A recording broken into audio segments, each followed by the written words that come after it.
আসসালামু আলাইকুম। ব্যবসা উদ্যোগ বইয়ের আমরা ধারাবাহিকভাবে পর্ব নিয়ে আলোচনা করছি। তার ধারাবাহিকতায় 6 নম্বর পৃষ্ঠার যে ব্যবসা পরিবেশ টপিকটি আছে এটি নিয়ে আলোচনা করব। চলো আমরা এখান থেকে দেখে নিই। পরিবেশ দ্বারা মানুষের জীবনধারা, আচার আচরণ, শিল্প, সংস্কৃতি, অর্থনীতি এবং ব্যবসা প্রভাবিত হয়। পরিবেশ হলো কোনো অঞ্চলের জীবগত জীবনধারা ও অর্থনৈতিক কার্যাবলী প্রভাবিত করে এমন সব উপাদানের সমষ্টি। তাহলে এখান থেকে তুমি চাইলে লিখতে পারবা ক নম্বর প্রশ্নে পরিবেশ। ব্যবসা উদ্যোগের ভাষায় পরিবেশ হলো এটা। পারিপার্শ্বিক উপাদানের মধ্যে রয়েছে ভূপ্রকৃতি, জলবায়ু, নদ নদী, পাহাড়, বনভূমি, জাতি, ধর্ম, শিক্ষা ইত্যাদি। যেসব প্রাকৃতিক ও অপ্রাকৃতিক উপাদান দ্বারা ব্যবসায়িক সংগঠনের গঠন, কার্যাবলী, উন্নতি ও অবনতি প্রত্যক্ষ ও পরোক্ষভাবে প্রভাবিত হয় সেগুলোর সমষ্টিকে ব্যবসায়িক পরিবেশ বলে। তাহলে প্রশ্ন যদি আসে ব্যবসায়িক পরিবেশ কি, তাহলে তোমাকে উত্তর করতে হবে এটা। ক নম্বরের মধ্যে আসতে পারে। পরিবেশের উপাদানগুলোকে এখানে 6 ভাগে ভাগ করা হয়। কয় ভাগে? 6 ভাগে। একটা প্রাকৃতিক পরিবেশ, অর্থনৈতিক পরিবেশ, রাজনৈতিক পরিবেশ, সামাজিক পরিবেশ, আইনগত পরিবেশ এবং প্রযুক্তিগত পরিবেশ। এগুলো একটু ইংলিশ সহ জেনে নিবে। Natural environment, economic environment, political, social, legal, technical, এগুলো একটু ভালো করে জেনে নিবে। এই যে অংশটা দেখছো, এই অংশ থেকে একটা এমসিকিউ তোমরা শতভাগ কমন পাবে। এইখান থেকে একটা এমসিকিউ শতভাগ কমন পাবে যদি এই অংশটা ভালো করে পড়তে পারো। তার মধ্যে প্রাকৃতিক পরিবেশটা দেখো, জলবায়ু, ভূমি, প্রাকৃতিক সম্পদ, নদ নদী, এটা হলো প্রাকৃতিক পরিবেশ। এখান থেকে প্রশ্ন খুবই কম আসে, আসলেও সেটা পারা যায়। অর্থনৈতিক পরিবেশ, সঞ্চয়, বিনিয়োগ, মূলধন, অর্থ, ব্যাংকিং, এটাও পারবা অর্থনৈতিকের। সামাজিক পরিবেশেরটা একটু গুরুত্বপূর্ণ, জাতি, ধর্মীয় বিশ্বাস, ভোক্তার মনোভাব, মানব সম্পদ, এটাও খুবই ইম্পর্টেন্ট। শিক্ষা ও সংস্কৃতি ইম্পর্টেন্ট, ঐতিহ্য ইম্পর্টেন্ট। এগুলো হলো সামাজিক পরিবেশের উপাদান। রাজনৈতিক পরিবেশ, রাজনৈতিক পরিবেশে আছে সরকার, সার্বভৌমত্ব, আইন শৃঙ্খলা, রাজনৈতিক স্থিতিশীলতা। ও নম্বরে আছে সরকারি নীতিমালা। চতে আছে আন্তর্জাতিক সম্পর্ক। এই যে এখানের মধ্যে আছে আন্তর্জাতিক সম্পর্ক, তারপর সরকারি নীতিমালা, আইন শৃঙ্খলা। আইন শৃঙ্খলাটা তোমরা সব বেশি ভুল করো, এটা মনে রাখবে, এটা হলো রাজনৈতিক পরিবেশের উপাদান। আইনগত পরিবেশ, বাণিজ্যিক আইন। আইনগত পরিবেশের শেষে আইন থাকবে। শেষে কি থাকবে? আইন থাকবে। শেষে সবগুলোতে আইন থাকবে, মনে রাখবে। কিন্তু এখানের ক্ষেত্রে আইনটা প্রথমে ছিল। প্রযুক্তিগত পরিবেশের মধ্যে প্রযুক্তি শিক্ষা, কারিগরি দক্ষতা, উন্নত প্রযুক্তি নির্ভর প্রতিষ্ঠান, এরপর হলো প্রযুক্তি আমদানির সুযোগ সুবিধা, এরপর হলো তথ্য ও যোগাযোগ প্রযুক্তি। এইভাবে করে এই অংশটা তোমরা ভালো করে পড়বে। বাংলাদেশ ব্যবসায়িক পরিবেশ। বাংলাদেশের ব্যবসায়িক পরিবেশটা কেমন?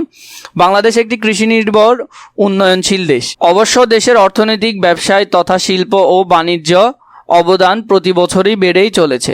এককালে এই অঞ্চলে ব্যবসা বাণিজ্য সারা বিশ্বে বিখ্যাত ছিল। ব্যবসা বাণিজ্য প্রসিদ্ধ স্থান হিসেবে বিশেষ করে মসলিন কাপড়ের জন্য সোনারগাঁও। তাহলে মসলিন কাপড়ের জন্য ছিল সোনারগাঁও। সমুদ্র বন্দর ও জাহাজ নির্মাণের জন্য ছিল চট্টগ্রাম। এই দুটো স্থানের নাম সারা বিশ্বে ছড়িয়ে পড়েছিল। মানে আমাদের মসলিন কাপড়ের জন্য সোনারগাঁও খুবই বিখ্যাত ছিল, এবং সমুদ্র বন্দর এবং জাহাজ নির্মাণ করার জন্য চট্টগ্রাম খুব বেশি বিখ্যাত ছিল, এবং যার সুনাম ছিল পুরো পৃথিবীতে।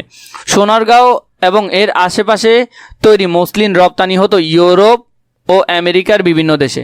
তাহলে এই মসলিন কাপড়গুলো রপ্তানি হতো ইউরোপ, আমেরিকার বিভিন্ন দেশে। আমাদের দেশ চিরকাল বাণিজ্যের জন্য বিখ্যাত ছিল। এ দেশের বাণিজ্যের খ্যাতি প্রলুব্ধ হয়ে আরবগণ শরণাতীত কাল পূর্বে থেকে বাণিজ্য সম্পর্ক স্থাপন করে এবং দলে দলে এই দেশে আগমন করেন। বাণিজ্য বিষয় তখন এই অঞ্চলে শ্রীবৃদ্ধি এত দূর হয়েছিল যে ইতিহাসে বিখ্যাত তম্রলিপ্ত ও সপ্তগ্রামের সাথে এর ঘোর প্রতিযোগিতা চলতো। তাহলে তখন তম্রলিপ্ত এটা একটা জনপদের নাম, সপ্তগ্রাম আমরা এখানের মধ্যে একটা অঞ্চল দেখব, এগুলোর সাথে কি চলতো? প্রতিযোগিতা চলতো। এই অঞ্চলে বাণিজ্য খ্যাতি প্রচারের দেশে ছড়িয়ে সুদূর ইউরোপ পর্যন্ত পৌঁছেছিল খ্রিস্টীয় ষোড়শ শতাব্দীতে। তাহলে কত শতাব্দীতে? ষোড়শ শতাব্দীতে পর্তুগিজরা এই দেশে বাণিজ্য করতে আরম্ভ করেন। তাহলে এটা এমসিকিউর জন্য গুরুত্বপূর্ণ, মনে রাখবে। তারা সপ্তগ্রামকে প্রোটোপ্রিকিয়ন্ট বা ক্ষুদ্র বন্দর এবং চট্টগ্রামকে প্রোটোগ্র্যান্ডো বা বৃহৎ বন্দর নামে অভিহিত করেন। তাহলে এই দুইটা অঞ্চলকে, একটাকে সপ্তগ্রামকে ছোট সমুদ্র বন্দর এবং চট্টগ্রামকে বড় সমুদ্র বন্দর হিসেবে নাম দেন। উল্লেখ্য বাণিজ্য বন্দর হিসেবে পশ্চিমবঙ্গে সপ্তগ্রাম নামটিও বিখ্যাত ছিল। তাহলে এটা ছিল পশ্চিমবঙ্গে, মানে কলকাতায়। ভাগীরথী নদী ও সরস্বতী খালের মধ্যে বঙ্গোপসাগরের সাথে সপ্তগ্রামের বাণিজ্য চলত। তাহলে এটা কোন কোন নদী ছিল? এখানে দুইটা নদী ছিল, নদীর নামগুলো খুবই গুরুত্বপূর্ণ, একটা নদী একটা খাল। সমুদ্রপথে বাণিজ্যের জন্য আমাদের দেশ প্রসিদ্ধ ছিল। সমুদ্রগামী জাহাজও এ দেশে নির্মিত হতো। চৈনিক পরিব্রাজক মা হুমায়ুন লিখেন, তাহলে এখানের মধ্যে একজন লেখক ছিলেন, হুমায়ুন লিখেন, এ দেশের জাহাজ নির্মাণ প্রণালীর শ্রেষ্ঠত্ব হৃদয়ঙ্গম করে মহামান্য রোমের সম্রাট আলেকজান্দ্রিয়ার ডাক কারখানা ও জাহাজ পছন্দ না করে চট্টগ্রাম থেকে জাহাজ তৈরি করে নিতেন। মানে ওরা ওইখানকার জাহাজগুলো পছন্দ করতেন না, ওরা চট্টগ্রামের জাহাজগুলো বেশি পছন্দ করতেন। চট্টগ্রামের হালিশহর পতেঙ্গার দেশীয় শিল্পীর কর্তৃত্বে অনেকগুলো জাহাজ নির্মাণ কারখানা ছিল। এই সকল কারখানা তখন হাতুড়ির ঠক ঠক শব্দে সব সময় মুখরিত থাকত। এদেশের সওদাগররা তখন শতাধিক জাহাজের মালিক ছিল। ইতিহাসবিদ ডব্লিউ হান্টারের মতে এই সকল জাহাজ নির্মাণ কারখানা 1875 খ্রিস্টাব্দ পর্যন্ত নিজেদের প্রভাব অক্ষুণ্ণ রাখতে সক্ষম হয়েছিল। তাহলে ইতিহাসবিদ ডব্লিউ হান্টারের মতে, এটা খুবই ইম্পর্টেন্ট, যে আমাদের দেশে 1875 সাল পর্যন্ত এগুলা অক্ষুণ্ণ ছিল, যে ওদের সুনাম ছিল। বর্তমান প্রতিযোগিতামূলক বিশ্বে ব্যবসায়িক বাণিজ্যের সকল উপাদান অনুকূল না হলে ব্যবসা বাণিজ্য উন্নতি লাভ করে টিকে থাকা কঠিন। নিম্নে ব্যবসায়িক পরিবেশের উপাদানগুলো প্রেক্ষাপট আলোচনা করা হলো। এই অংশ থেকে তোমাদের ঘ প্রশ্ন কমন আসবে। তোমাদেরকে আগে থেকে বলি, তোমরা যদি এইভাবে দাগানো বই রেকর্ড সহকারে, দাগানো সহকারে, এরপরে সাজেশন সহকারে আমাদের কাছ থেকে কিনতে চাও, তাহলে স্ক্রিনে দেওয়া নাম্বারে আমাদের সাথে হোয়াটসঅ্যাপে যোগাযোগ করে বইগুলো আমাদের কাছ থেকে কিনে নিতে পারবে। প্রাকৃতিক উপাদান। প্রাকৃতিক পরিবেশের অধিকাংশ উপাদানই বাংলাদেশের ব্যবসা স্থাপনের জন্য অনুকূল। দেশের প্রায় সব অংশেই নদীভূত, মানে আমাদের দেশের সব জায়গায় নদীমাতৃক, ফলে সহজেই এখানে কৃষিজাত বিভিন্ন শিল্প ও ভোগ্যপণ্যের কাঁচামাল উৎপাদন করা সম্ভব। ব্যবসা বা শিল্প স্থাপনের জন্য প্রয়োজনীয় প্রাকৃতিক গ্যাস বিদ্যমান। দেশে বিদ্যমান খনিজ কয়লা, চুনাপাথর, কঠিন শিলা ও খনিজ তৈল শিল্প বিকাশে সহায়ক। দিনে দিনে বনভূমির পরিমাণ কমে গেলেও আমাদের রয়েছে সমৃদ্ধ বনজ সম্পদ। অসংখ্য নদীভূত ও সমুদ্রবেষ্টিত হওয়ায় মৎস্য শিল্প বিকাশের উপযুক্ত পরিবেশ এখানে বিদ্যমান। পরের টপিক, অর্থনৈতিক উপাদান। দেশে বিরাজমান কার্যকর অর্থ ও ব্যাংকিং ব্যবস্থা, কৃষি ও শিল্পের অবদান, জনগণের সঞ্চয় ও বিনিয়োগের মন মানসিকতা ও সরকারের পৃষ্ঠপোষকতা ব্যবসা পরিবেশ সুদৃঢ় অর্থনৈতিক উপাদান হিসেবে কাজ করে। বাংলাদেশে অর্থনৈতিক উপাদানগুলো কয়েকটি ভিত্তি বেশ মজবুত হলেও অনেকগুলো ভিত্তি তেমন সুদৃঢ় নয়। চাহিদার তুলনায় প্রয়োজনীয় মূলধনের অভাব, গ্রামীণ জনগণের ব্যাংকিং সেবা ও ঋণ প্রাপ্তির ক্ষেত্রে শহরের তুলনায় কম সুবিধা, প্রশাসনিক জটিলতা, দালাল শ্রেণীর লোকের হয়রানি ও দ্রব্যমূল্যের ঊর্ধ্বগতি ইত্যাদি প্রতিকূল অবস্থা কাটাতে পারলে বাংলাদেশের ব্যবসা বিকাশে আরও দ্রুত অগ্রসর হতে পারবে। এখান থেকে এই যে শেষের অংশগুলো আছে, এগুলো কিন্তু তোমাদের ঘ প্রশ্নে বেশি কাজে লাগবে এবং এই জিনিসগুলো উচ্চতর দক্ষতা প্রশ্নে আসবে। সামাজিক উপাদান। জাতি, ধর্মীয় বিশ্বাস, ভোক্তার মনোভাব, মানব সম্পদ, শিক্ষা ও সংস্কৃতি, ঐতিহ্য, বিজ্ঞান ও প্রযুক্তির প্রবৃত্তি, ব্যবসা। সামাজিক উপাদানগুলোর বেশিরভাগ বাংলাদেশে ব্যবসা প্রসারের ক্ষেত্রে অনুকূল। এদেশের মানুষ জাতিগত, ঐতিহ্যগত এবং সাংস্কৃতিকভাবে উদার,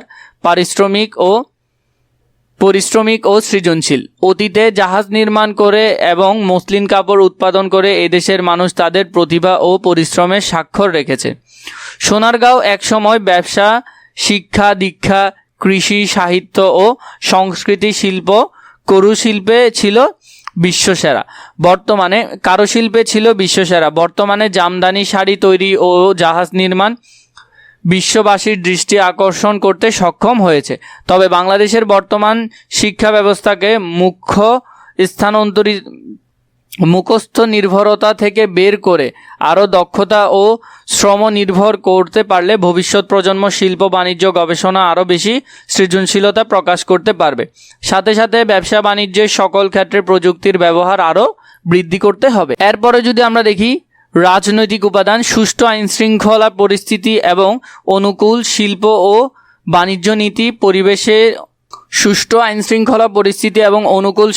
বাণিজ্য নীতি পরিবেশিত ও অন্যান্য দেশের সাথে সুসম্পর্ক ব্যবসায় বাণিজ্য প্রসারে সহায়তা করে। অন্যদিকে রাজনৈতিক অস্থিতিশীলতা, ঘন ঘন সরকার পরিবর্তন, হরতাল, ধর্মঘট ব্যবসায় বান্ধব শিল্প ও বাণিজ্য নীতির অভাব ইত্যাদি প্রতিকূল রাজনৈতিক উপাদান শিল্প ও বাণিজ্য প্রসারে বাধা সৃষ্টি করে।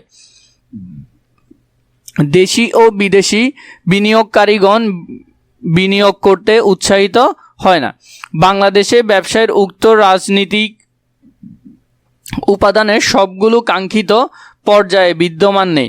শ্রমিক অসন্তোষ, ধর্মঘট, হরতাল সহ বিভিন্ন নৈতিবাচক কর্মকাণ্ড পরিহার করার মাধ্যমে বাংলাদেশের ব্যবসায়ের জন্য রাজনৈতিক পরিবেশ উন্নত করা যায়। আইনগত উপাদান। আইনগত পরিবেশ বেশ কিছু উপাদান বাংলাদেশের আধুনিক ও যুগোপযোগী হলেও অনেকগুলো বেশ পুরনো। পরিবেশ সংরক্ষণ ও ভোক্তা আইনের কঠোর প্রয়োগ, শিল্প ও বিনিয়োগ বান্ধব আইন তৈরি, দুর্নীতি, স্বজনপ্রীতি ও চাঁদাবাজি প্রতিরোধ আইনের কঠোর প্রয়োগের মাধ্যমে দেশের ব্যবসা বাণিজ্য উন্নতি নিশ্চিত করা যায়। প্রযুক্তিগত উপাদান। শিল্প ও ব্যবসায় বাণিজ্য উন্নতিতে দক্ষতা সম্পন্ন কর্মী, উন্নত যন্ত্রপাতি ও প্রযুক্তির প্রয়োজন হয়। সাধারণত দেখা যায় যে সকল দেশ বিজ্ঞান ও প্রযুক্তি পরিবেশ উন্নত তারা ব্যবসা বাণিজ্যেও উন্নত। প্রযুক্তিগত উন্নয়ন উৎপাদন প্রক্রিয়াকে সহজতর করে ও উৎপাদন ব্যয় হ্রাস করে, ফলে উৎপাদিত পণ্যের পরিমাণ ও গুণগত মান বৃদ্ধি পায়। বাংলাদেশে ব্যবসা পরিবেশের প্রযুক্তিগত উপাদান অনেক ক্ষেত্রেই অনুকূল। ব্যবসায় সকল শাখার প্রযুক্তির ব্যবহার বৃদ্ধি পাচ্ছে। তো এখানের মধ্যে আমাদেরকে কিছু ছক দিয়েছে, এগুলো তোমরা দেখলে দেখে নিবে, না হলে প্রয়োজন নাই। পরিশেষে বলা যায়, এই অংশটা তোমরা তোমাদের ঘ প্রশ্নের শেষের দিকে লিখবে। পরিশেষে বলা যায়, এতএব বলা যায়, এগুলো খুবই ইম্পর্টেন্ট। ব্যবসা বাণিজ্য এবং অর্থনৈতিক উন্নয়নে প্রভাব বিস্তারকারী পরিবেশগত উপাদানগুলো উন্নয়ন খুবই জরুরি। ব্যবসা বাণিজ্য ও শিল্প উন্নয়নে অনুকূল পরিবেশ তৈরিতে সরকারি উদ্যোগের পাশাপাশি আমাদের সকলকে এগিয়ে আসতে হবে।